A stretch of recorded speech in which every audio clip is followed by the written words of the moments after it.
Да ви прочета само два цитата, да видите, моля ви се, откъси от учебници. Литературна критика, учебници 9-12 клас. Психически напрегнатият съзнателен, а често и подсъзнателен живот на личността от друга страна се обективира. Проникват се обект-субект, което премахва границата помежду им. В това се откриват и основите на поетическите похвати, като деструкцията и дисперсонализацията. Аз съм изумен. Аз нищо не разбирам.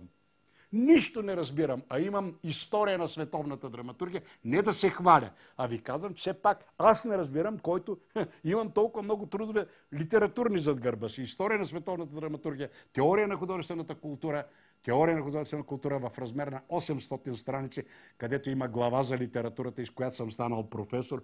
Просто немея. И още един пример. Пак отказ от такива учебници. Материалното става безплътно и прозрачно. Така, безплътно и прозрачно. Символите, алегориите и грандиозните обобщения се приземяват до конкретното събитие, а елементите на реалността достигат висотите на най-изразните художествени символи.